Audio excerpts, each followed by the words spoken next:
Hello everybody and welcome back to another studio vlog.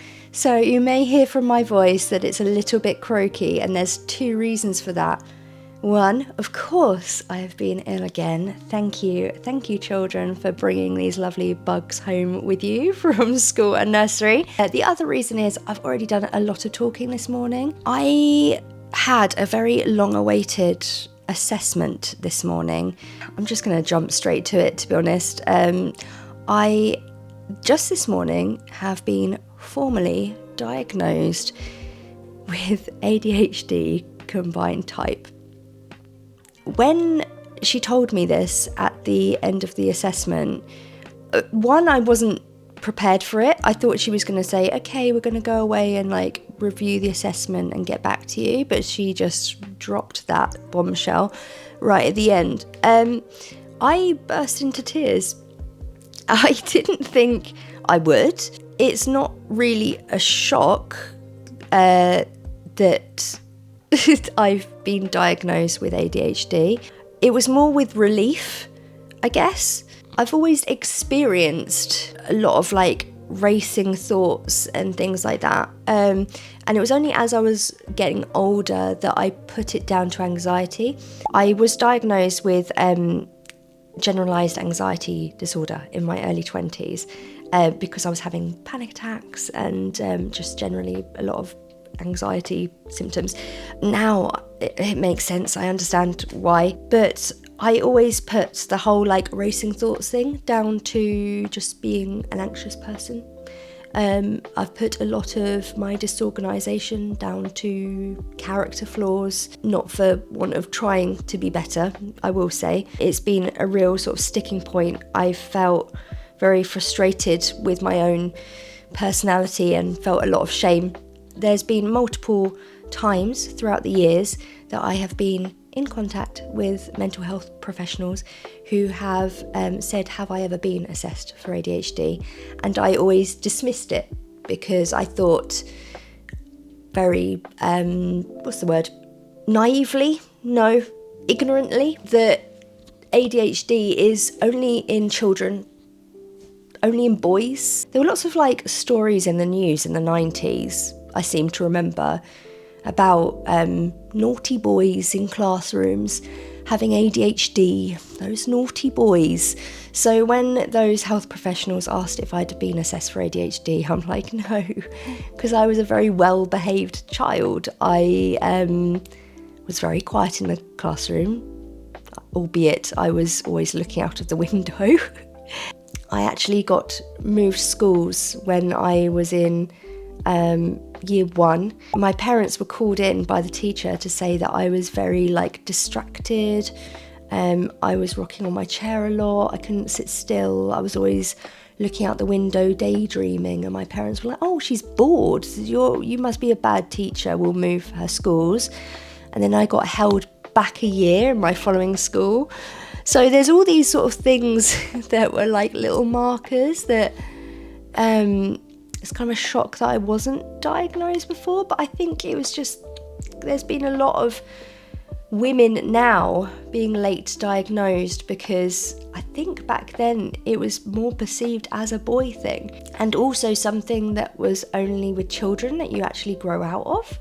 Anyway, I'm going off on a tangent. It's a miracle I wasn't diagnosed before. I've been on the wait list for a very long time.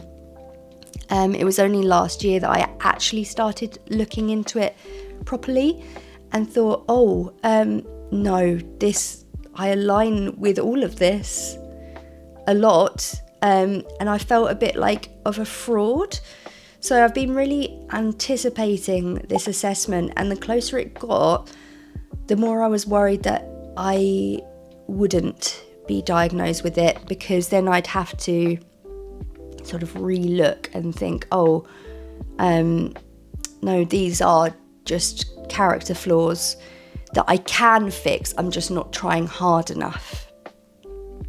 This is going to be a journey that I need to, I don't want to say a journey of self-discovery, because that sounds very dramatic, but I guess that is kind of what it is. I might do a bit of a video on this in the future, but I just kind of wanted to I guess, record my initial thoughts. Just because at the minute I'm in the mindset of I'm feeling relieved. Like, as I say, I kind of just like burst into tears when she said it. And I'd quite like to hold on to this feeling of like feeling energized to accept myself now. Not to use it as an excuse, but just to be like, okay, there's a reason my brain reacts to things in certain ways. And if I can try and work with it and find techniques that will actually help me to overcome things, rather than, just... Yeah. Anyway, after all of those big life updates, I have about half an hour now to work on some stickers.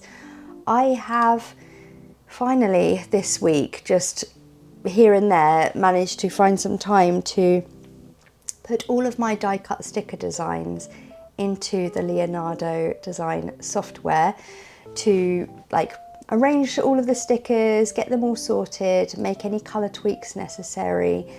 And I'm really excited to print them, not excited to laminate them, but thank you so much to those of you who have left tips for me on how to laminate better. I'm going to give those a bit of a go when I do these ones. I had a bit of time earlier in the week, sort of when my children were both asleep, to just draw on my iPad, and I had such a like creative burst of energy. I came up with a new sticker design. So I will actually have 1, 2, 3, 4, 5, 6. I will actually have 6 die cut stickers in this collection. Will this collection ever end? I don't think so. I think I just need to like get this sorted, get things sent off to print and release this. Oh, while I remember as well, I was also working on the business card. I've had such a great idea for the business card, but I'm not gonna like show you yet until I've sent it off and it actually comes back. I actually designed a new logo, and I spoke to my husband about it because my old logo said Charly Lane illustration, and I just wanted, and it had like my face in the middle. You've probably seen it on all of like the videos and stuff here, and I just don't think it reflected like the colour palettes I use quite so much anymore. So I had a little bit of like a rebrand, still using the same idea, but I feel like it reflects me more now. So I'm really happy with the colours and stuff that I've used. I would love it if all of my handles or everything was just Charly Lane. Charly Lane illustration is too long. Like, it's literally too many characters for an Instagram handle. And looks a bit clunky anyway. Charly Lane is gone by somebody who has like a private account and 0 posts or something. And obviously I did want it like consistent across the board. So all of like my social media, I've just gone for Charly Lane Draws. I'm happy with that, I think. It kind of says what I do. Whereas on YouTube, I was just like, oh, Charly Lane is free, I'm gonna grab it. But then it's not consistent across everything. This was only came apparent when I was designing the business card, by the way, and I was speaking to Pedro about it and was like, what do I do? Do I try and change it to something else across the board? Do I just change my YouTube to Charly Lane Draws? And he was like, what's wrong with Charly Lane Draws? It says exactly what it is. Charly Lane, you see it and you're like, I don't know what this person is. This is a private account. Whereas if you say Charly Lane Draws, it's obviously like somebody who draws. So I think for now I'll keep with it, but I do then want to go back and edit my logo to say Charly Lane Draws.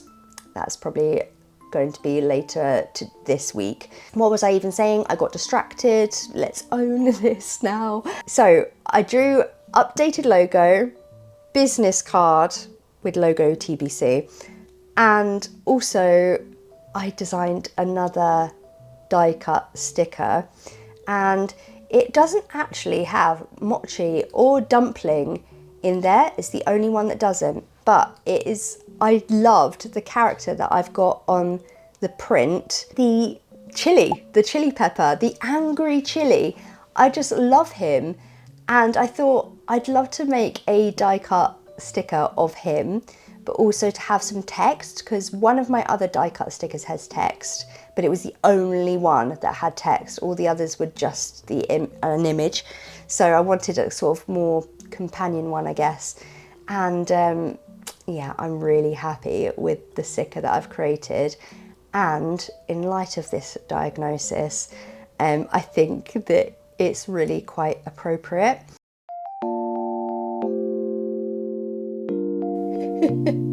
Look at these guys all lined up. Okay, so one of the suggestions that I had from one of you lovely lot was to stick down the laminate on the table just a little bit before then doing that, and that way you've got a bit more of a hand.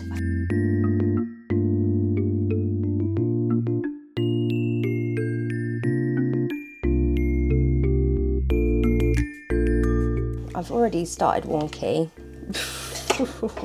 Days. I don't know if this was better or worse, but it's too late now.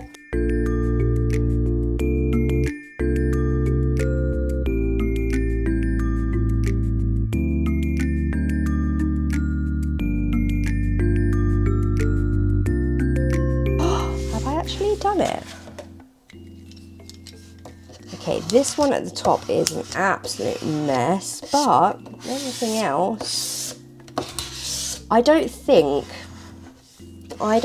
having it stuck to the table actually helped me very much there, because I stuck it on wonky on the table. Like, as I'm trying to put it in, it's probably just a practice thing. Here she goes.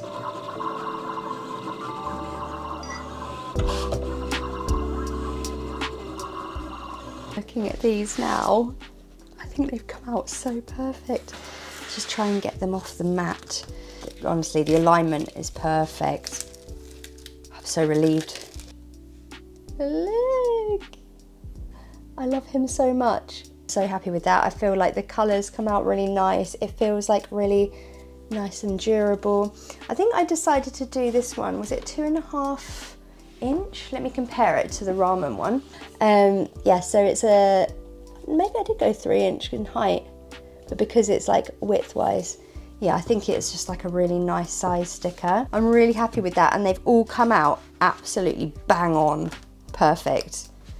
I always feel like I'm flipping pancakes with this thing, because the mats are really sticky to start off with, and I don't want to leave the backing card behind. I'm going to leave this vlog here. I've had a lot of life updates dumped on you all, and we've made one sticker. It is about 5 minutes before my family come home.